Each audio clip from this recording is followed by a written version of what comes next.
Assalamualaikum warahmatullahi wabarakatuh. Baiklah, kami dari kelompok 5 akan mempresentasikan hasil diskusi kelompok kami, yaitu tentang isu etika sosial dan politik, yang beranggotakan Alfi Ramadana, Friska Aldila Putri, dan Wahyu Ilham Pratama.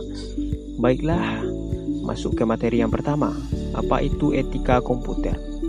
Etika komputer berasal dari dua suku kata, yaitu etika dan komputer. Etika adalah adat istiadat atau kebiasaan yang baik dalam individu, kelompok maupun masyarakat. Sedangkan komputer merupakan alat yang digunakan untuk menghitung dan mengolah data. Etika merujuk pada sebuah prinsip benar dan salah yang digunakan seseorang yang bertindak sebagai pelaku moral yang bebas untuk membuat keputusan yang mengarahkan pelakunya. Permasalahan etika dalam sistem informasi telah memberikan desakan baru dengan semakin maraknya penggunaan internet dan perdagangan elektronik. Selanjutnya, terdapat 5 dimensi moral di dalam isu etika sosial dan politis. Di antaranya, yang pertama, hak dan kewajiban informasi. Berkaitan dengan perlindungan privasi seorang individu dengan tidak mencampuri atau membatasi kebebasan individu tersebut dengan mencari informasi seperti data-data melalui teknologi tanpa seizin dan sepengetahuan individu yang bersangkutan. 2. Kepemilikan hak dan kewajiban. Berkaitan dengan perlindungan kekayaan dan intelektual pribadi. Kekayaan intelektual sebagai kekayaan yang tidak berwujud yang diciptakan oleh seorang individu atau organisasi. Dengan adanya teknologi informasi, membuat perlindungan terhadap kekayaan intelektual sulit untuk dilakukan. Karena informasi yang terkomputerisasi dapat dengan mudah menggandakan atau mendistribusikan pada jaringan yang luas jangkauannya. 3. Akuntabilitas dan pengendalian.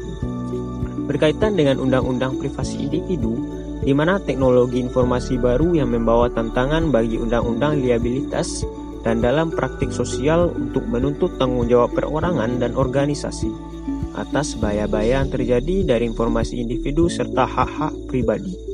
4. Kualitas sistem. Berkaitan dengan standar kualitas sistem data yang harus dipenuhi untuk menghindari kesalahan dari sistem yang diterapkan untuk melindungi data dalam suatu perusahaan agar tidak menyebabkan kekacauan dan kerugian dalam bisnis. 5. Kualitas hidup.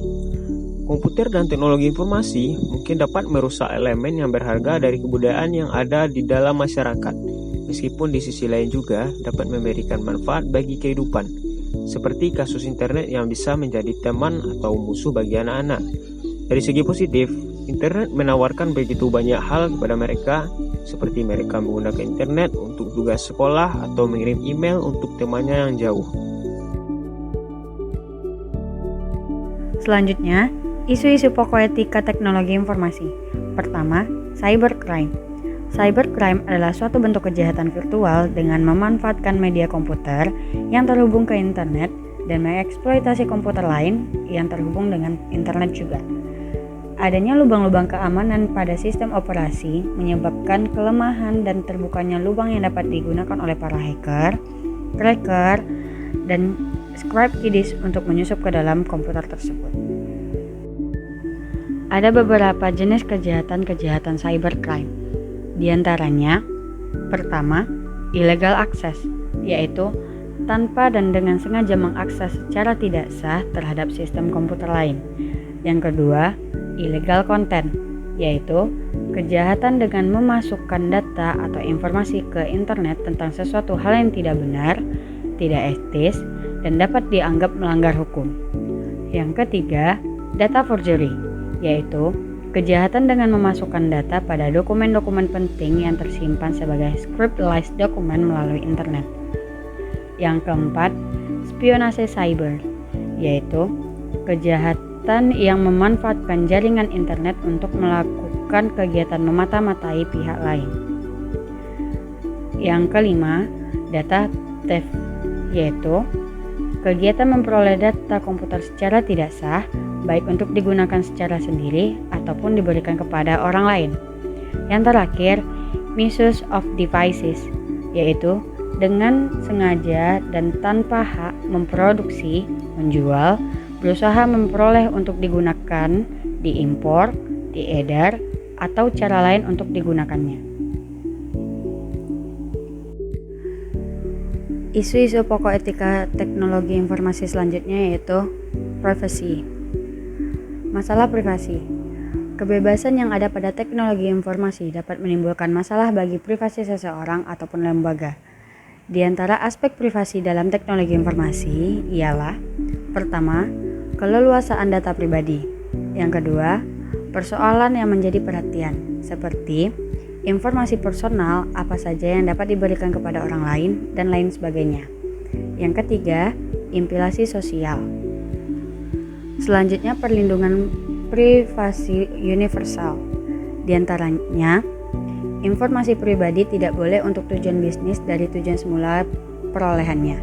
Yang kedua, dalam memperoleh informasi pribadi, pengguna untuk tujuan bisnis harus memberitahukan kepada pemilik data tentang tujuan penggunaannya. Dan yang terakhir, lingkup perlindungan privasi di cyberspace. Pertama, pengumpulan atau collecting. Kedua, pemanfaatan atau use. Ketiga, maksud pemanfaatan atau purpose. Yang keempat, kepada siapa informasi itu ditujukan, whom share. Kelima, perlindungan data atau protection of data. Dan yang terakhir, pengiriman melalui email atau sending via email. Isu-isu pokok etika teknologi informasi yang selanjutnya yaitu pelanggaran hak kekayaan intelektual atau haki. Pengelompokan haki diantaranya: pertama, copyright, yang di dalamnya terdapat hak milik dan hak yang berkaitan dengan hak cipta atau neighboring right. Yang kedua, industrial property right, diantaranya hak paten, model dan rancang bangun atau simple patent, desain industri, trademark, sumber data atau sebutan asal, services mark, trade names, unfair competition protection, perlindungan varietas baru tanaman, dan integrated circuit. Ada beberapa undang-undang yang mengatur hak kekayaan intelektual. Di antaranya, pertama, Undang-Undang Nomor 30 Tahun 2000 tentang Rahasia Dagang. Yang kedua, Undang-Undang Nomor 31 Tahun 2000 tentang Desain Industri. Yang ketiga, Undang-Undang Nomor 32 Tahun 2000 tentang Desain Layout. Yang keempat, Undang-Undang Nomor 14 Tahun 2001 tentang Hak Paten. Yang kelima, Undang-Undang Nomor 15 Tahun 2001 tentang Merek. Dan yang terakhir, Undang-Undang Nomor 19 Tahun 2002 tentang Copyright. Selanjutnya, tanggung jawab profesi. Seiring dengan perkembangan teknologi yang semakin maju, maka para profesional di bidang komputer harus melakukan suatu spesialisasi dalam ilmu komputer. Di samping harus melakukan spesialisasi, kita juga dituntut untuk memahami dan mengatur tanggung jawab etis. Yang harus dipahami yaitu syarat-syarat pelaku profesi dan garis besar pekerjaan sebagaimana yang telah ditetapkan, seperti contohnya organisasi profesi luar negeri seperti ACM atau Association for Computing Machinery dan IEEE atau Institute of Electrical and Electronic Engineers. Selanjutnya, dimensi moral sistem informasi. Dimensi moral sistem informasi terdiri dari 3 dimensi. Yang pertama yaitu dimensi sosial, yang kedua dimensi etika, ketiga dimensi politik. Selanjutnya, hak-hak informasi terdiri dari kebebasan pribadi dan kebebasan dalam era internet. Kebebasan pribadi adalah klaim individu untuk dibiarkan sendiri, bebas dari pengawasan atau intervensi dari individu atau organisasi lain, termasuk negara. Keinginan untuk tidak diganggu juga terjadi pada tempat kerja. Berjuta-juta karyawan menjadi subjek pengawasan elektronik dan bentuk-bentuk pengawasan berteknologi tinggi. Selanjutnya, kebebasan pribadi di Amerika. Kebebasan pribadi dilindungi melalui konstitusi di AS, Kanada, dan Jerman dalam beragam cara. Juga di negara-negara lainnya melalui beragam undang-undang. Di Amerika Serikat, klaim kebebasan pribadi dilindungi terutama oleh amandemen pertama yang memberi jaminan kebebasan berbicara dan berkumpul. Selanjutnya, kebebasan pribadi di Eropa. Sebagian besar hukum kebebasan pribadi di Eropa didasarkan pada aturan yang disebut dengan Fair Information Practice atau FIP, atau praktik informasi yang adil yang pertama-tama ditetapkan dalam laporan yang dibuat pada tahun 1973 oleh Komite Penasehat Pemerintah Federal. Selanjutnya, etika dalam masyarakat, dimensi moral dari sistem informasi. Etika berkaitan dengan manusia yang memiliki kebebasan memilih. Etika berkaitan dengan pilihan individu sewaktu berhadapan dengan beragam alternatif tindakan. Selanjutnya, konsep-konsep dasar terdiri dari tanggung jawab, akuntabilitas, dan pertanggungjawaban secara hukum. Yang pertama, tanggung jawab. Tanggung jawab adalah sebuah elemen penting dari tindakan etika. Tanggung jawab berarti bahwa Anda menerima semua biaya, kewajiban, dan keharusan yang akan muncul sebagai konsekuensi dari keputusan yang Anda buat. Yang kedua, akuntabilitas. Akuntabilitas adalah ciri-ciri dari sistem dan institusi sosial. Ketiga, pertanggungjawaban secara hukum. Pertanggungjawaban secara hukum adalah fitur sistem politik di mana badan hukum berada pada tempatnya, yang mengizinkan individu untuk dipulihkan dari kerusakan dan kerugian yang dibuat oleh pelaku lain, sistem, atau organisasi. Selanjutnya, analisis etika. Yang pertama, identifikasi dan jelaskan faktanya dengan jelas. Kedua, mendefinisikan konflik atau dilemanya dan identifikasi nilai-nilai luhur yang terlibat. Ketiga, identifikasi pihak-pihak yang berkepentingan. Keempat, identifikasi pilihan yang dapat diambil dengan suatu alasan. Kelima, identifikasi potensi konsekuensi dari pilihan. Selanjutnya, prinsip-prinsip etika. Ada 5 prinsip-prinsip etika. Yang pertama, perlakukan orang lain seperti apa yang diharapkan orang lain memperlakukan.